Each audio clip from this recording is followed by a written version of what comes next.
Sugeng pepanggihan malih wonten ing pasinaon basa Jawi. Sugeng pepanggihan para siswa samenika, pepanggihan malih kalian Bu Lina Handayani, guru basa Jawi SMP 3 Mbae kelas 9A B. Ingkang sepisan materi kita menika inggih menika carita Ramayana Anoman Duta.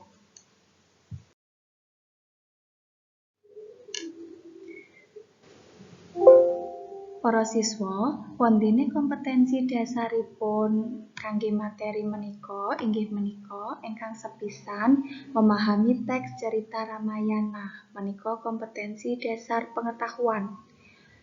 Salajengipun, kompetensi dasar keterampilanipun inggih menika menanggapi isi teks cerita Ramayana Anoman Duta dengan ragam krama.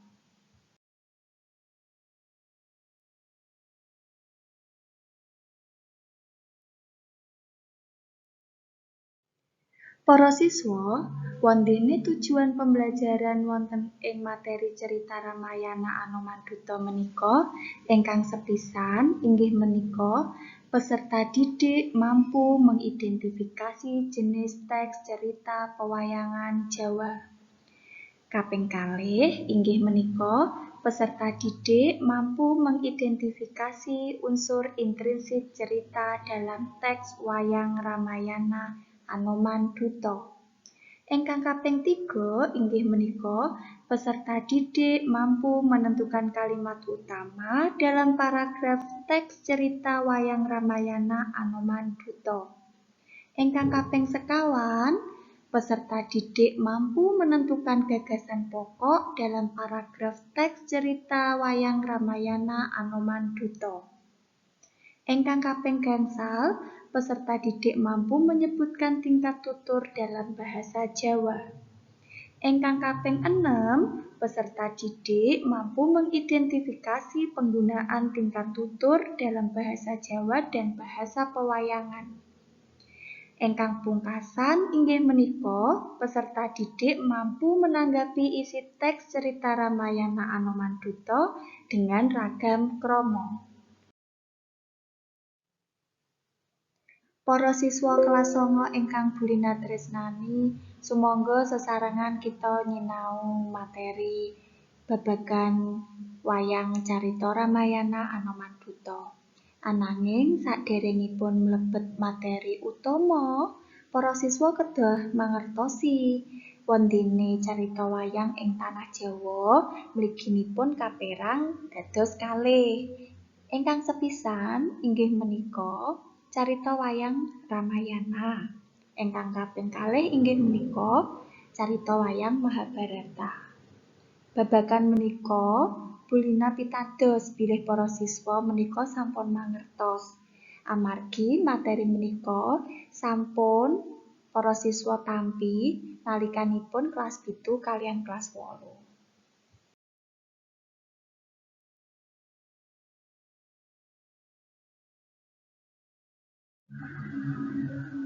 Para siswa, salajengipun para siswa saged nyinau bab unsur intrinsik carita wayang. Menawi wonten slide saderengipun, para siswa inggih menika bentenaken carita wayang wonten ing tanah Jawi menika wonten kalih. Nggih, sampun mangertos.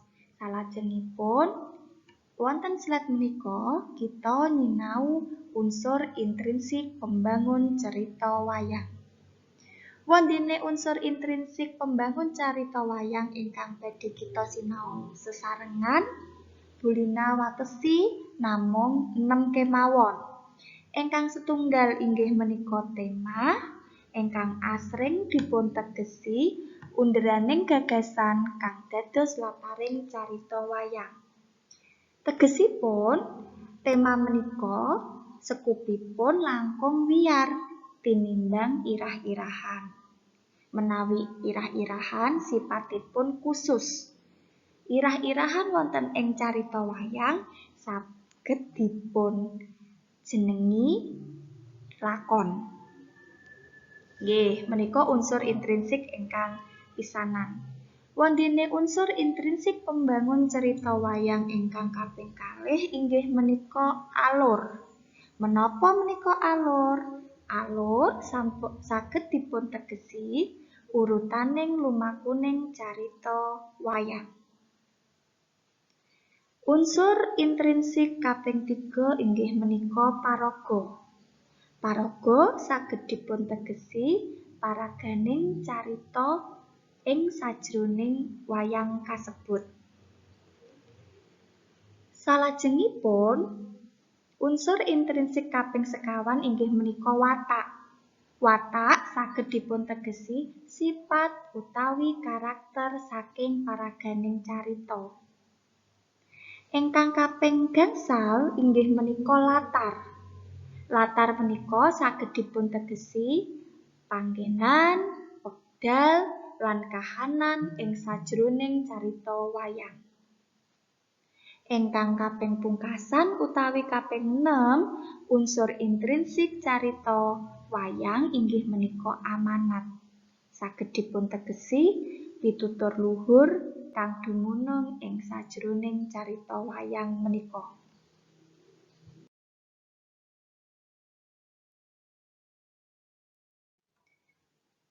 Para siswa, salajengipun menika penjelasan ngenani alur carita wonten ing sajroning carita wayang. Wondene alur carita wonten ing carita wayang menika kaperang dados kalih. Ingkang sepisan menika jenis alur, ingkang kaping kalih inggih menika tahapan alur. Menawi jenis alur samangke jenis alur wonten ing carita wayang menika kaperang dados 3. Ingkang sepisan jenis aluripun inggih menika maju. Tegesipun carita wayang menika nyeritakake wayang menika saking pisanan caritanipun majeng. Dados ending carita utawi akhir cerita bersifat maju. Menawi jenis alur ingkang kaping kalih inggih menika mundur. Tegesipun carita wayang menika nyeritakake babagan carita ingkang sampun kaleksanan diceritakake wonten ing wekdal ingkang enggal. Nah, menika cerita ingkang jenisipun alur mundur. Menawi ingkang kaping 3 inggih menika jenis alur campuran. Tegesipun wekdalipun cariyos dipun campur antawisipun carita ingkang sampun kaleksanan dipun cariyosaken lajeng ingkang sakmenika lajeng carita malih nyeritakaken babagan ingkang sampun kaleksanan kala wingi. Menika jenis alur campuran, dicampur antawisipun alur maju kaliyan alur mundur. Wondene ingkang salajengipun inggih menika tahapan alur. Tahapan alur menika kaperang dados gangsal.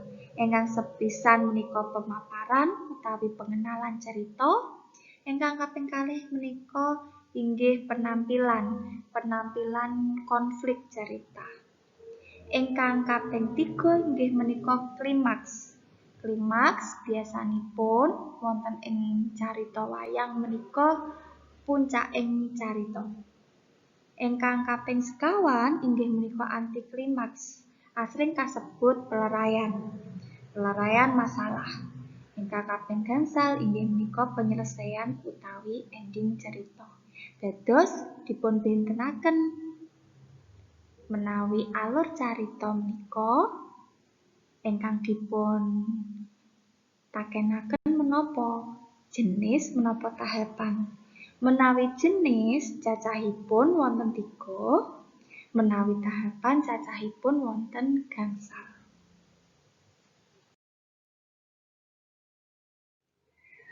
Para siswa kelas 9 ingkang Bulina tresnani, salajengipun inggih menika penjelasan ngenani latar. Latar menika wonten unsur intrinsik pembangun cerita wayang menika kaperang dados 3. Ingkang sepisan inggih menika latar wekdal, ingkang kaping kalih inggih menika latar kahanan, ingkang kaping 3 inggih menika latar panggonan. Wondene wonten ing basa Indonesia asring kasebut latar waktu, latar suasana, dan latar tempat. Wondene ing basa Jawi latar waktu sami kalian latar wekdal ingkang dipun tegesi latar carita kang ngenani babagan wekdal carita. Wondene latar suasana wonten ing bahasa Jawi asring kasebut latar kahanan ingkang saged dipun tegesi latar carita kang ngenani kahanan ing sajroning carita wayang menika. Salajengipun latar tempat sami kalian latar panggonan ingkang saged dipun tegesi latar carita ngenani panggonan ing sajroning cerita wayang. Menika ngenani bab latar ingkang jenisipun menika cacahipun wonten 3. Para siswa, salajengipun wonten slide 8 menika, sumangga kita sareng-sareng nyinau babagan paraga. Paraga menika salah satunggaling unsur intrinsik wonten ing sajroning carita wayang. Menawi jenising paraga menika kaperang dados kalih. Ingkang sepisan inggih paraga utama, kaping kalih inggih menika paraga pembantu. Menawi paraga utama menika dipun tegesi sentraling carita. Paraga sentraling carita. Wondene paraga pembantu inggih menika paraga ingkang mbiyantu paraga utama pikantuk konflik wonten ing sajroning carita. Para siswa, wonten slide 9 menika inggih menika panjelasan ngenani watak wonten ing salah setunggaling unsur intrinsik pembangun carita wayang.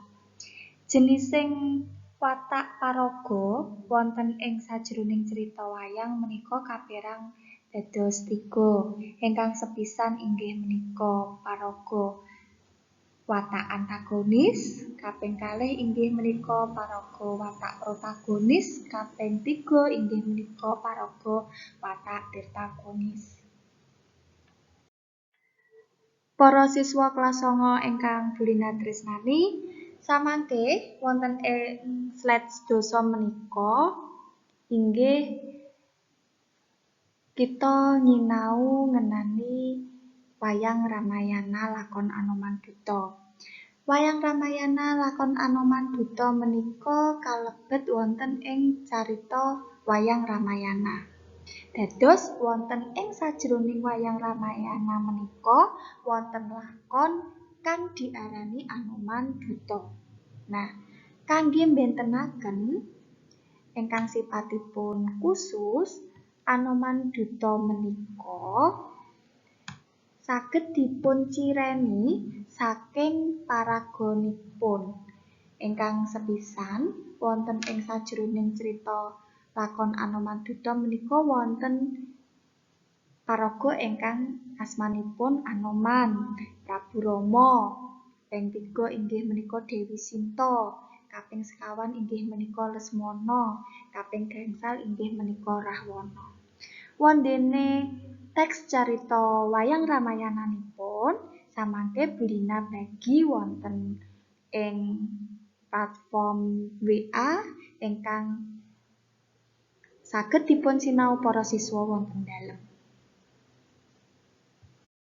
Para siswa kelas 9 ingkang Bulina tresnani, kala wau materi ngenani cerita wayang Ramayana lakon Anoman Duta. Samangke para siswa saged nyinau malih cerita wayang Ramayana Anoman Duta lumantar media-media ingkang sampun wonten, saged saking buku, saged saking media internet, saged saking pundi kemawon ingkang saged para siswa sinau. Bulina ndedonga mugi para siswa sami kasarasan boten kirang satunggal menapa kemawon wonten ing kahanan menika.